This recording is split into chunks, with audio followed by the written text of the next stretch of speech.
Hey there, bestie. I'm Loriemi, your What to Read Next podcast host. Join me as we dive into exciting new reads that'll have you reaching for your TBR pile in no time. From group of mysteries to spicy romances, we'll explore it all and help you find your next favorite book. So grab a cup of tea, cozy it up, and let's discover some amazing reads together.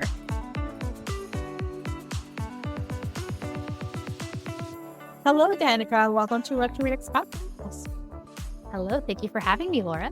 So happy to have you there. So tell us a little bit about yourself. Well, I am the debut author of The Truth According to Ember. I am a citizen of the Chickasaw Nation, and I have an MBA from USC Marshall School of Business, and I have a little 2.5-year-old daughter. Yes, I love this so much. So first things first, when did you get started writing? Were you always a writer? You wrote stories like when I was growing up and then just like you graduated, or was it something later in life? You're like, I need another escape from my life. No, I've been a storyteller all my life since I could talk. Yeah, the first movie that I saw in theaters was Pocahontas. I was 2 years old. My father took me because I had a little sister. And we just had a little father-daughter date, and I was obsessed. I loved it. And my mom was like, yeah, you're Indian too. It's like, well, we said back. And I never saw a Native American before. And I was obsessed. I was like, I am Pocahontas. And so as my sisters grew up, I would have us play Pocahontas, and I'd like cast people as John Smith, and we would go on these adventures. And I started evolving from there. And then when I was 14, I started theater and improv, and I love Saturday Night Live. Mm-hmm. And I had this dream that I would be on there. And so I would create these original characters and did like sketch comedy. And I filmed one of them for my senior project, and it was ridiculous. And I would babysit like all the neighbors' kids. Yeah. And over the summer. And I created this thing called Backyard Comedy. And it was basically a ripoff of SNL where you had like the Weekend Update. And I wrote all these different characters and skits, and every kid had a skit, had a costume, and we performed for the parents. And then we had a lot of Barbies, and I wrote and acted, and the Barbies out. It was called Barbie World, and it was like a soap opera. It was like this seedy underworld of Barbie. And I had like a toothpick with ketchup, and it was like, that was my special effect for like a stabbing. And one of the Barbies was like investigating it. And I only had Prince Eric at the time. Yeah. I had the one Ken doll where you could like shave him, but I lost him after a while. We got him at a flea market, or a yard sale or something. But I had the Prince Eric. And so he was like everyone's husband, boyfriend, and he played multiple roles, and it was ridiculous. And then in high school, with the improv and acting, I wrote one-act plays, and I didn't have stable and consistent access to the internet. And so I had no idea that fan fiction existed, like as an online community. Yeah. I was just doing it in my journal. I was like, I love Star Wars. Like I was obsessed. Still am. Oh, it was Star Wars. Prequel, because that came out for my age. Like I don't like when people like drag it, because I really loved The Phantom Menace. I thought Padme Amidala was beautiful. And then I loved Attack of the Clones. You see the romance with Anakin Skywalker and Padme. And like, I have just been a romance girly all my life. But in the opening of Attack of the Clones, Corday, her decoy, dies. And then she like apologizes for it. And I was like, well, you know what would be a great story is like, what happened to her? Like, what was her life before then? How does the lead up to that? And I was talking to my stepdad about it, and he's like, yeah, you should write it. And so I started writing it, and there's like too much Gungan. And where she came from, her family, she's training to be a decoy with all these other girls who look just like her, who look like Padme for a reason, and her life in the palace when Padme was queen. And I never finished it because I didn't know what I was doing. And it wasn't until like I was older that I learned about like fan fiction stuff online. By then I was not going to post the stuff that I was writing when I was in high school. So yeah, I've just always been a writer.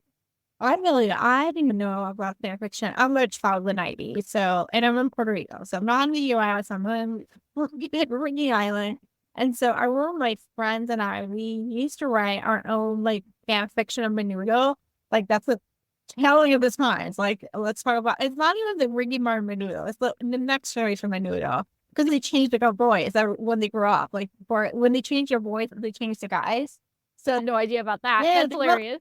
they had like, I think it's like 30 minutos or a little bit more than that. That So would be like the best reality show, is that when yeah, getting all the Manulas together all in the the house. well, no, no. So I know the older generation of Manila, the original ones. So when there was the big ones, the 80s Manila, they have gone on like tours or shows and stuff like that. I'm like, no, we're talking about like the 90s Manila. After the scandal, after like there was like a whole big scandal that happened, and originally they were all Puerto Rican, and then they had to import the Manitos from the U.S. and other countries because like not enough Puerto Ricans wanted to go. So we had multiple renewals. That's amazing. So long story short, my friends and I, we just like wrote a story and we were just like every day we'll building the story and we had this whole storyline of like how we're gonna couple up each other with one of the Manulas. There's 5 of them, we're 5 of us, and it was all these different things. And I didn't even realize that was like our own version of fan fiction until I heard now in my 40s, like people were like, oh, well, you do one director fan fiction. I was like, oh, I've been doing this since Doing it before it was cool, the hipster fan fiction, right? Oh my gosh, that sounds like my journal where like nobody asked me to like dances or proms, and there was these twins, identical twins at my school, and one smiled at me, so I got in my head that he liked me, and then I was new at the school, so I asked my friend, I was like, "Who's that?" And they were like, "Oh," and I'm not going to say his real name, like, "That's John." And so then I was like, "Oh, he's on the tennis team," so I went to watch tennis, and he was like, "Who's this chick?" Find out that he had an identical twin. It was the identical twin who smiled at me. And so in my journal, it was like, I wrote fan fiction of my own life of like, oh, yeah, our love story could have been like a total nerd dweeb. I feel like it's like I grew up to be a journaler and stuff like that, and I'm trying to career writing.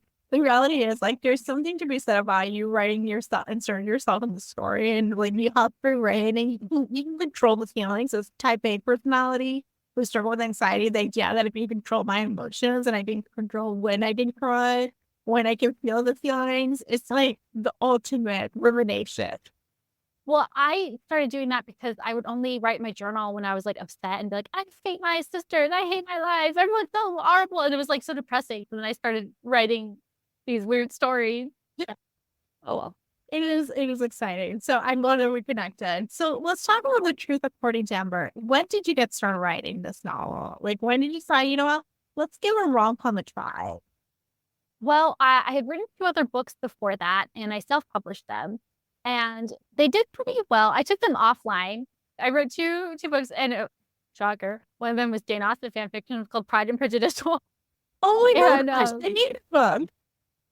I know, and it did pretty well. I just took it down. I was like, I woke up in the middle of the night just so anxious that like the writing wasn't good enough. Like the pacing is very fast, and just going through the extensive editing with Berkeley and Penguin Random House for Ember, like my craft has just improved so much because I just didn't know about certain things. I just was writing to write because I liked it. And then I just put it out there because I just never thought that somebody like me could be a real writer or an author. I just like, oh, I'm going to self-publish it. Like I was self-rejecting. I was like, no agent's going to want me. Like, no, I'm not good enough. But they did do pretty good. They did pretty well. And I was like, okay, so I wrote, my first one was called Balancing Act. It was about a paralegal who was half Mexican, white. My dad's Mexican. He passed away. And so, and I gave her my grandmother's maiden name, and I was a paralegal at the time, and I had no idea about plot. So I literally was just like discovery writing. I was like, I don't know. But I was like, something needs to happen. I'm like, this crazy thing happened. And it was just absurd. But there's like moments of just pure like joy that like the funny banter. And I wrote like a bunch of flashbacks. I feel like that's kind of the novice writer when it's like, this happens in boom, flashback. Cause I got to explain what happened there. Cause I didn't know what was happening.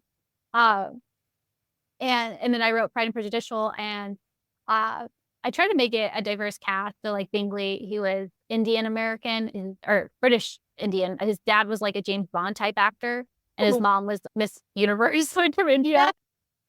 And then I tried my best, but like the Bennets were just white, and I was like, why am I writing this way? And it's because like all the media I consume, we're told that like white stories, white protagonists, like those are the ones we're telling it better for some whatever reason.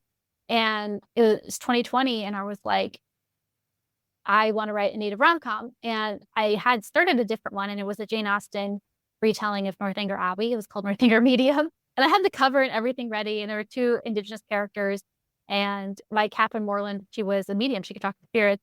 Yeah. And this FBI agent came in and retold me, and he's investigating a case and like playing on the gothic romances that Catherine was obsessed with. And she's obsessed with like Criminal Minds and stuff. So she's thinking it's some like crazy case. And you find out it was like credit card fraud and stuff. But unfortunately, my father passed away in the middle of me drafting that. And I've tried to go back to that manuscript and I just couldn't. And I don't know that I ever can. It might be like years down the road where I maybe just tried it again. But at this point, I couldn't. But it's 2020 and I was like, why don't we have any native rom-coms? And so I was very adamant that this should be a movie. And so I started as a screenplay and I was writing it and I just wasn't getting it right. And I think it was the voice, because when you write a screenplay, it's more removed. And I just really needed to be in Ember's head. And so it was always Ember, and it was always going to be Danica, and it was always going to be this accountant with the IT guy. But I realized that I entered the story in too late. Like she was already working there. And then I put it down for a couple years because like going through losing my dad like that, just getting into the writing, I don't know. I wasn't ready. And then I started an MBA program and a new job, and I had a new baby, and it was 2022. And I was like, if I don't write this story, my life will never change. Like I'll never live that dream. And I have a daughter now and I want her to live her dreams. And so it was hard. And I wrote late at night, early in the morning, on the weekends, whenever I wasn't doing homework. And I stole every minute I could to get the story out. And it just flew out of me. Like I just was like, no, she needs to get that job. How does she get that job? And I just really pulled from my own personal experience of like how difficult it was getting a job, checking the American Indian box, and getting no results. And then I would check Caucasian, and I have the same resume, and I'd be getting interviews galore. And I was like, this is weird. What if I explore that in a rom-com setting? What if I give these experiences to Ember? And it just 6 months, I wrote and rewrote that book, edited it. And then I signed with my agent really quickly. And then we went on sub and it sold. I mean, the rest is history. And now it's now it's coming out in like 20 days or whatever. It's so soon. Yeah, it's coming out on my birthday, which I'm actually really excited. Oh my gosh, happy almost birthday, August 6th. Birthday. Yeah. It is very exciting. I love this. So I actually love this story. Ember, like really like the lies that we have to tell, but the expectation that we have to assimilate to America, whatever Yes. it looks like. And so, and then seeing her like going through that process, that character arc. What was your process of like just developing the arc now that you know when you know? Yeah.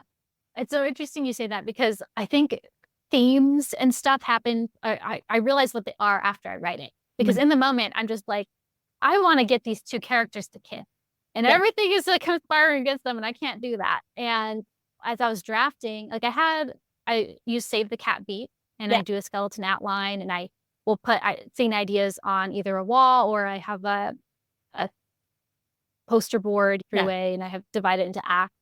And as I was drafting, things would come up. Like she'd have a phone call and she's like throwing her phone. She's like not answering it. And I'm like, well, why is that? Okay. I just subconsciously added this layer of conflict. And it was like her brother, and her brother's in jail, and he needs money on his commissary account. And like, okay, how can I dive into that? And just putting a lot of my own lived experience and just being in the mindset of the character. And it helps that like we have gone through similar things. It's not a self-insert. I am not Ember. We are we're two different people. But when I don't know, I guess it's like writing magic, or we all consume media and stories. And so you're subconsciously coming up with these layered plots. And so I always knew there was going to be this blackmail, but I didn't know how I was going to execute it in the moment. I was like, it's got to be the big. And it wasn't working in an earlier draft. And my critique partner, Lauren, her name's Ellie Todd, she wrote the spoiler that came out a couple weeks ago, which is really good. Also has an Indigenous hero. she was like, the lies need to keep getting bigger. She's like, they need to be more lies. And I had no title for this manuscript. For the longest time, it was just Indian rom-com, like letters Indian. Yeah. I'll like, I'll come up with the title later. I just know that they're native and it's a rom-com. Let's go, bada bing, bada boom. And so she was like, this lie. And it took somebody else reading it, right, the full manuscript, and being like, how can each lie develop? And like, they can be silly. You can have silly lies and you have big lies. And like, that's like really what clicked for me. And so I layered in a few more. And there were actually some scenes where she's like, it's not working here. What's going on? And I was like, oh, it's because the lie. And so I had to add the lie later or earlier in the manuscript. And then like those scenes ended up like making so much more sense after the fact. And so a lot of writing, it's revising. It's figuring things out as you go, workshopping. Like my husband, he built his own keyboards and computers, and he'd be in the office late at night, and I would read back chapters to him and to see if my jokes were landing. And as I was reading, if I got a chuckle from him, I'd be like, okay, that's working. And if not, I'd be like, that's weird, read that again. And then I would like rewrite the jokes just to make sure it was funny. And I think that my analysis of SNL over the years and watching all the skits and seeing how it makes it tick, and also like I took been writing at Second City, so I got a little bit of like structure for jokes, like especially for sitcom jokes, the callbacks. So all that like is in my head, in my brain, and as I'm drafting, I wish I was like super awesome, like Tommy Orange or Louise Erdrich, who like write these Pulitzer, like, but you know what? Works. I will tell you something. As someone who has been a lifelong reader, I find, and I struggle with a lot. Like the chocolate trauma scale, I'm like in the higher end. And I'm kind of like, and I will tell you, the world needs more joy. The world doesn't need more trauma, more like the scare and stuff like that. The world needs comedy. The world needs love. The world needs like an escape from that. And so what I value is actually like a good escape. Having and I like comfort of knowing that there's gonna be a happily ever after. There's not an ambiguous ending of like, I don't know what's gonna happen. Like I value like knowing like, you know what, everything's gonna work itself out. No matter what strain, what journey, what aims, what all these different things, what conflicts we have, I value that. I also value the fact that I don't have like an inciting incident in my life. Like there's no like major thing. You were born. That was your I was born and had it. And so the fact there's no like inciting incident that like the world's gonna collapse, the shoe's gonna drop, it's actually healing. And so I really think this is just as important as like the Pulitzer Prize. I think this is just as important as the Booker and all those prize draw. Like the world needs sport. Right. Yeah, there are similar themes in Tommy Orange's work, but he's just a phenomenal writer. His prose is like next level. But because we write our experiences with the indigenous identity and culture, there's gonna be things that like overlap, and we talk about things. And I was talking to my friend, she writes YA, and she's Muskogee, and she read my newest book, and she was like, "Oh my gosh, I have a scene with green onions and eggs that they're cooking," and I was like. She's like, it must be like, this has to be told. And that's why we're selling it. I'm like, it's also our culture and what we know. And anyway, I love rom-com. My whole point was like, I want to see our joy. I think with Hollywood, our story has been taken from us. And you see it even recently with Kevin Costner's Horizon and how much Hollywood will back like Taylor Sheridan and Kevin Costner. And this is no shade to them because obviously they're very successful and make really great movies. But we're telling from the white lens, that white cowboy, manifest destiny, Western expansion mindset that we've seen since the beginning of cinema with the train robbery and the cowboys and Indians. Like from the beginning of the inception of cinema, you've had the wrong stereotypical representation of Native. And even with how Native should look, with Italians in wigs and headbands to keep the wigs on while they're on the horses in the spaghetti westerns. And so people think that we're supposed to look like that always. And that's just not the case. And I wanted to show Native joy. I feel like that's our resilience, is that we're still here. We're still able to laugh, even though we've been through hardship. and that we are worthy of being the leads of our own story. We're worthy of finding that love. And I wanted to show Danawa as being a well-adjusted hero, because this is told entirely in Ember's point of view. Yeah. And I thought, you know, that it just could have been a different story where he had something else that he's working on. Obviously, like the lies and the trust, something that breaks them apart. But the fact that he's well adjusted and is somebody that, you know, she could trust because she hasn't had that like um, male like person she could count on, like her father's in jail and her brother's now in jail. And uh, anyway, I don't want to go on a tangent, but It is, yeah, I think in some ways it's like, but giving her hope. But there are some well-adjusted men. We're giving her hope. Like, it's not, it doesn't, just because your life experience and your childhood taught you one way, it might not be the whole world. Like, it's not, yes, well, it can be a different way. And like growing up in an environment similar where there's like a lot of fighting and things. And so I didn't see a healthy relationship growing up with parents. And it took doing my own work on myself and believing that I deserve better, that I don't deserve to be yelled at or abused or anything. And I came to relationships early on, like with fear. I was like, it's better like men to stay away from me. But then I met my husband and he's a nice guy. And Donovan is the nice cinnamon roll guy. And I wanted to get nice guys and IT guys the chance to be heroes. I think IT people are treated so poorly in corporate America. And she sees that life can be different. Yeah. But for her, she's believing this lie that she has to be different in order for her life to change and be better. And I loved writing that personal arc and journey and growth of her.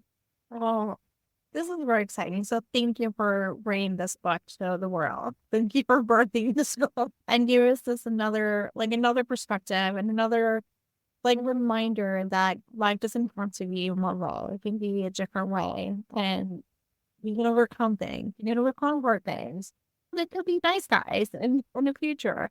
I think I learned about healthy relationship romance, and like now I can see them because I can actually. I think romance taught me what to spot as a green flag, not what is a red flag, and then be able to see it in my other relationships around my life. That is exactly how I've been able to learn and grow as a romance reader, learning about consent. Yeah. And I think it's beautiful. Also, like growing up in a very religious, conservative home, I had to unlearn things and like shame with my body, shame with my wants and desires. And I think that's why I think romance is so beautiful and wonderful and inclusive. And it's getting even more inclusive with all the diverse stories coming out. And I can't wait for what's to come. Awesome. Well, let's talk about recommendations. Do you have any books to recommend our listeners to pick up? You mentioned a couple of books already, but let's see more if you have. Oh my gosh, I love reading. So I love Nikki Payne.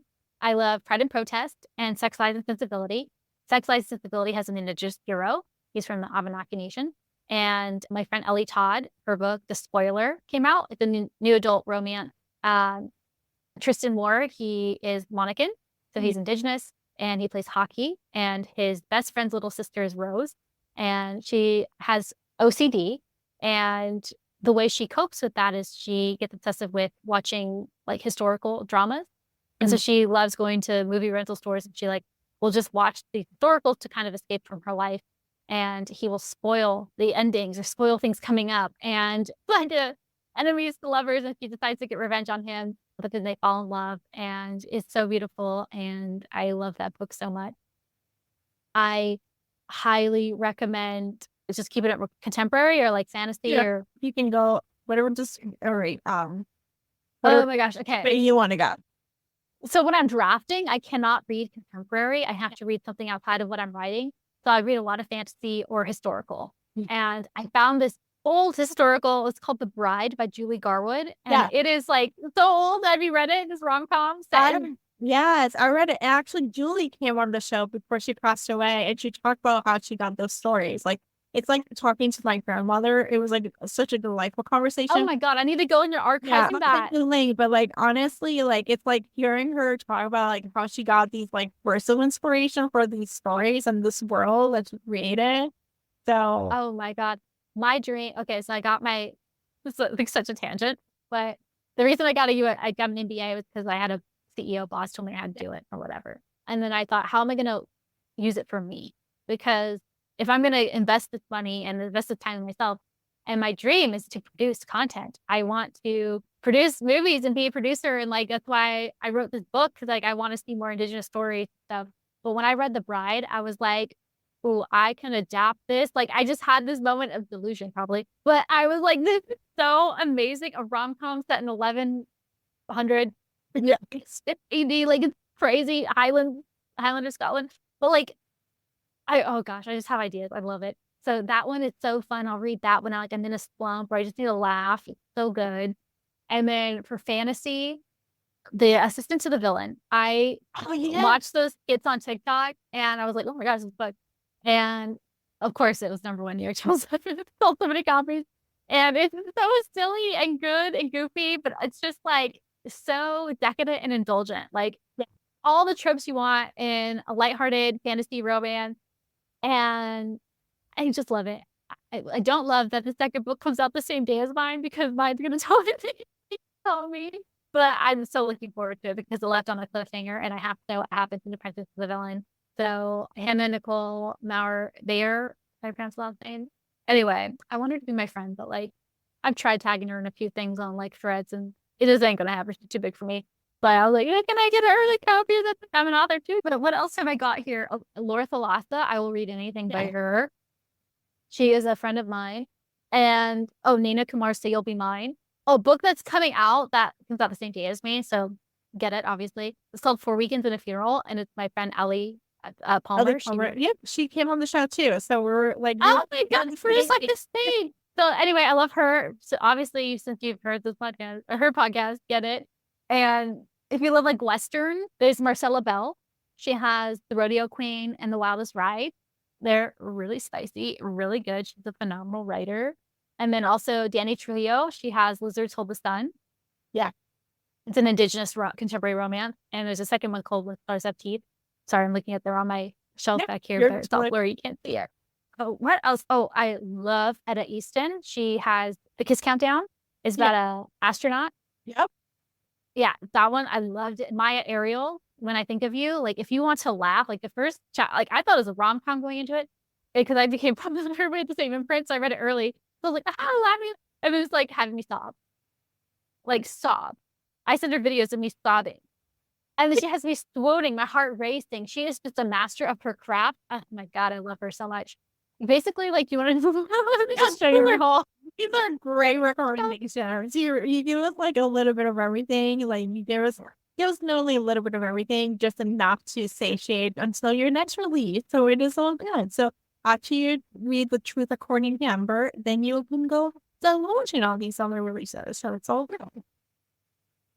Yeah. Danica, tell us where you can find out what.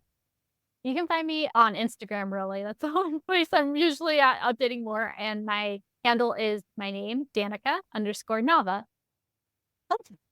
Thank you, Danica, for being on the show. Thank you so much, Laura, for having me. And your listeners, thank you.